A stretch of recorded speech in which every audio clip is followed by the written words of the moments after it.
నమస్కారం. Welcome to I dream. నేను మీ ఝాన్సీ. ప్రస్తుతం మనతో ప్రముఖ ఆధ్యాత్మికవేత్త, జ్యోతిష నిపుణులు జె శాస్త్రి గారు ఉన్నారు. ఈరోజు కొన్ని మంచి విషయాలు ఆయన అడిగి తెలుసుకుందాం. నమస్కారం గురుగారు. శ్రీమాత్రే. గురుగారు, ఇంట్లో మనం పూజ చేసుకుంటున్నప్పుడు ఒక్కొక్కసారి మనకి పువ్వులు అందుబాటులో లేకపోవచ్చు. కానీ పెద్దవాళ్ళు చెప్పేది ఏంటంటే పూజ చేసుకున్నప్పుడు కంపల్సరీగా కొన్ని నియమాలు, ఆచారాలు పాటించాలి. కంపల్సరీ పువ్వులతో పూజ చేయాలని చెప్తుంటారు. ఇందులో వాస్తవం ఎంతుంది? ఒకవేళ మనకి పువ్వులు అందుబాటులో లేకపోతే పూజ ఎలా చేసుకోవచ్చు?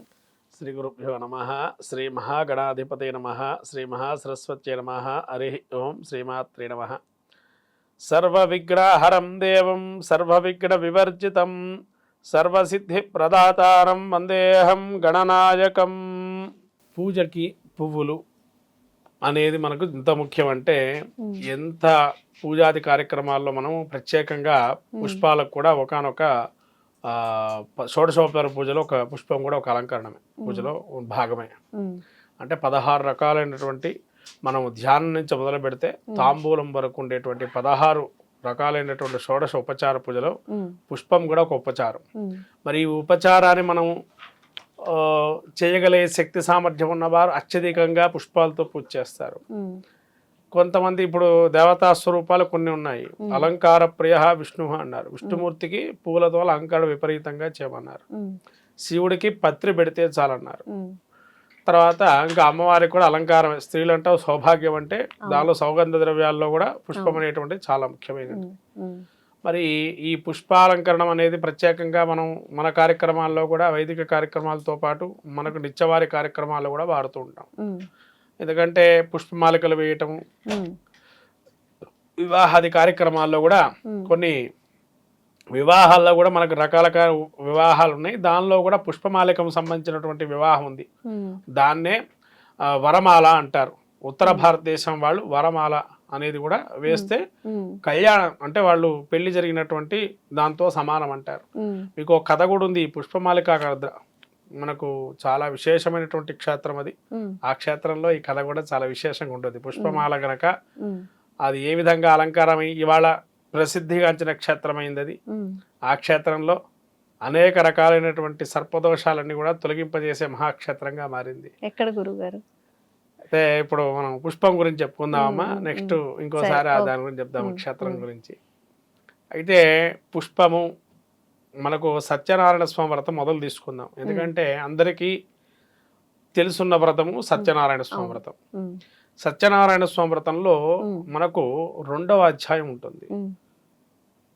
అక్కడ శ్లోకంలో ఏం రాస్తుందయ్యా అంటే, ఈ ఎప్పుడైతే బ్రాహ్మడు అత్యధికంగా దుర్భరమైన కష్టాలు అనుభవించేటువంటి సమయంలో సాక్షాత్తు స్వామివారే వృద్ధబ్రాహ్మణ రూపంలో వచ్చి ఈ యొక్క వ్రతాన్ని ఉపదేశించేటువంటి సమయంలో ఎన్నత్తవ అంటే అయ్యా ఏదైనా కూడా మనం ఏమి చేసినా అంటే పుష్పం పత్రం ఫలం తోజం అని అన్నారు. అంటే అక్కడ స్వామే స్వయంగా చెప్పారు, అయ్యా నీ శక్తి కొలది పుష్పము కానీ పత్రము కానీ ఫలము కానీ ఏదైనా పెట్టించే తప్పక నీ యొక్క వ్రతం సాఫలం చెంది నీ యొక్క దారిద్ర్యం అంతా తొలగిపోతుంది అని సాక్షాత్తు నారాయణమూర్తి సత్యనారాయణ స్మృతంలో చెప్పబడింది.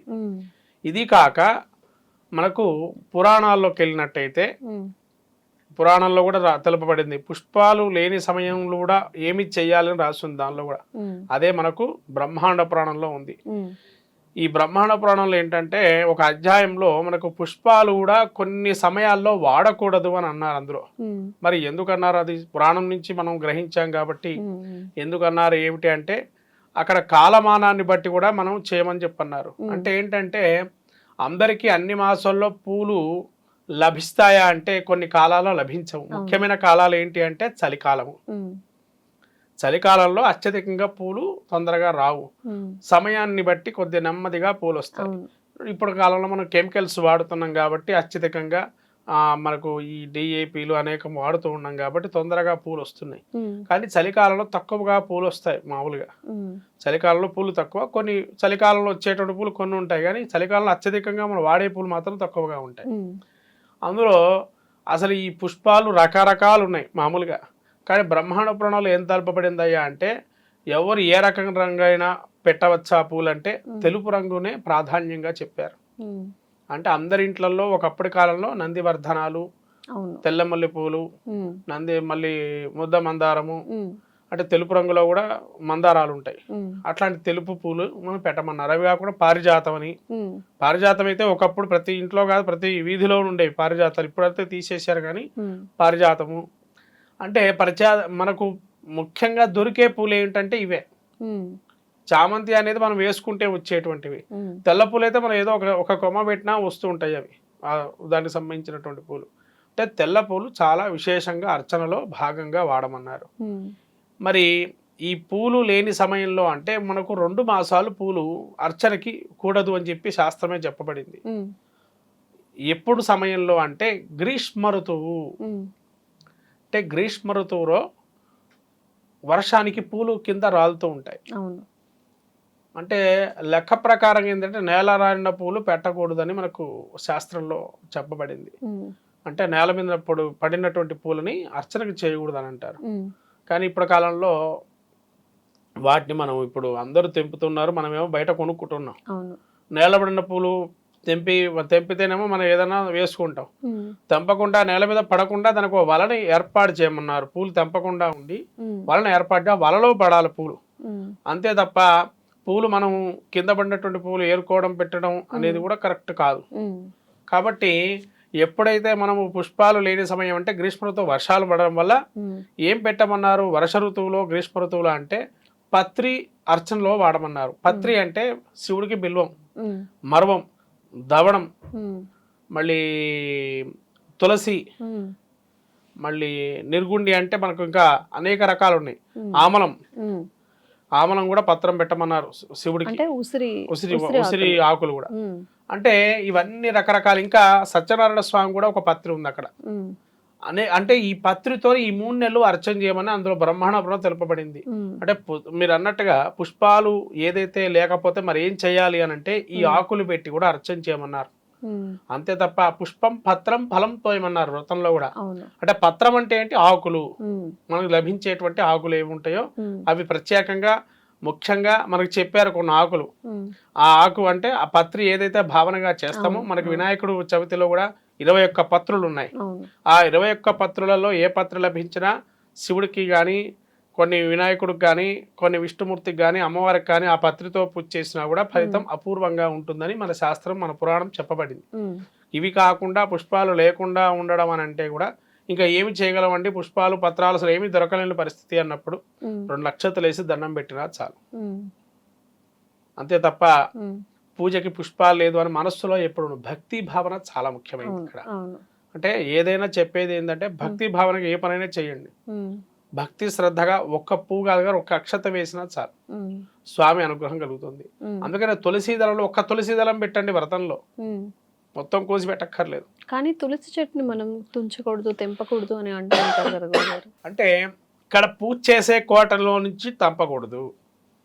పూజ మనం పూజకి చేసేటువంటి ఏదైతే తులసి కోటను ఏర్పరచుకున్నామో అక్కడ అది నుంచి తెంపకూడదు. తీయకూడదు. ఉమ్, పూజకి కాకుండా కొన్ని తులసి దొరుకుతూ ఉంటుంది మనకి. విడిగా ఉంటాయి విడిగా కాబట్టి, ఉమ్, మనం పండించవచ్చు, లేదా అదంతా అదే పండుతుంది. ఎందుకంటే ఆ పైన వేస్తే చాలు అవే నెమ్మదిగా మొక్కగా మెల్లగా వస్తుంది పైదాకా. ఉమ్, కాబట్టి అలాంటి చెట్టు పూజకి మనం ఏదైతే వాడకుండా ఉంటామో ఆ తులసిని మనం వాడుకోవచ్చు. ఉమ్, పూజకి పెట్టే తులసి కోటలో ఉన్నట్టు తులసిలాన్ని మాత్రం తెంపకూడదు. ఉమ్, మిగతా తులసి చుట్టుపక్కల ఉండేటువంటి వాడిని మనం అర్చన చేసుకోవడానికి కానీ కడుక్కొని మళ్ళీ వాడుకోవచ్చు. అదంతా దేవుడికి. కూడా పత్రి కూడా ఉమ్, ఒక బిల్వ పత్రి కూడా ఒక 10 సార్లు శివుడికి అర్చనకి చేయొచ్చు. అది ఎండిపోకుండా ఉండాలి, పచ్చిగా ఉండాలి. అంటే మనకు లేత ఆకు రంగులోనే ఉండాలి. ఉమ్, మళ్ళీ నలుపు అయితే కనుక పత్రి తీసేయాలి. ఉమ్, ఇలా ఏక బిల్వం కానీ, విశేష బిల్వాలు కానీ, ఉమ్, అమ్మవారికి కూడా బిల్వంతో అర్చన చేయొచ్చు పత్రంతో. ఉమ్, మళ్ళీ తులసి మనకు సాలగ్రామాలకు పెట్టుకుంటాము, ఉమ్, ఇక గణపతికి పెట్టాము. ఇవి గరిక ఉంది, గరిక గణపతికి పెడతాము. అవును. మళ్ళీ అమ్మవారికి సంబంధించినటువంటి ఆకులు అంటే బిల్వపత్రి, రుద్రాణి అని పిలుస్తాం కాబట్టి అమ్మవారిని ఈ బిల్వపత్రి పెట్టి కూడా అర్చన చేయొచ్చు. ఉమ్, మళ్ళీ మనకి ఇంకా విశేషంగా పత్రిలో కూడా అనేక భాగాలు చెప్పే మరువము, ఉమ్, మరువ పత్రం కూడా మనం పెట్టి పూజ చేయొచ్చు. ఉమ్, తర్వాత దవణము, ఉమ్, అంటే దవణం ఏంటంటే విష్ణుమూర్తికి. ఉమ్, ఈ దవణం మరువం పెట్టడం వల్ల కూడా ఒక లాభాలు అనేవి ఉన్నాయి మనకి. ఉమ్, ఇది లింగ పురాణం తెలపబడింది. ఉమ్, లింగ పురాణంలో ప్రతి పత్రిని ఉమ్, అంటే అక్కడ పత్రితో అర్చన చేస్తే కనుక శివుడికి మరువ పత్రం కానీ, దవణ పత్రం కానీ ఇలా పత్రితో అర్చన చేసేటువంటి ఫలితం కలుగుతుంది మనకున్నది. ఉమ్, కాబట్టి ఇలా పురాణాల్లో తెలపబడిందే కాబట్టి మనం ప్రత్యేకంగా మనం ఏమి అది అది ఉంటే చేయకూడదు, ఉమ్, పుష్పాలు ఉంటేనే పూజ చేస్తాము, పుష్పాలు లేకపోతే పూజ చేయకూడదు అని ఎక్కడా నియమం లేదు. ఉమ్, పుష్పం లేక పత్రితో చేయొచ్చు, లేదా ఒక్క పువ్వు పెట్టైనా చేయొచ్చు. ఇంట్లో మనం తోటలో ఉండేటువంటి తెలుపు రంగు పూలో, పారిజాతం పూలో, శంకు రంగు పూలో, అనేక రంగు పూలు పెరుస్తున్నాయి. ఉమ్, ఆ పూలను పెట్టి కూడా అర్చన చేయొచ్చు. ఉమ్, ఎటువంటి బాని భక్తి మాత్రం చాలా ముఖ్యం. ఉమ్. భక్తిగా చేస్తే ఏదైనా అనుగ్రహిస్తారు స్వామి. ఓకే, చాలా మంచి విషయాలు తెలియజేశారు గురుగారు. ధన్యవాదాలు. నమస్కారం.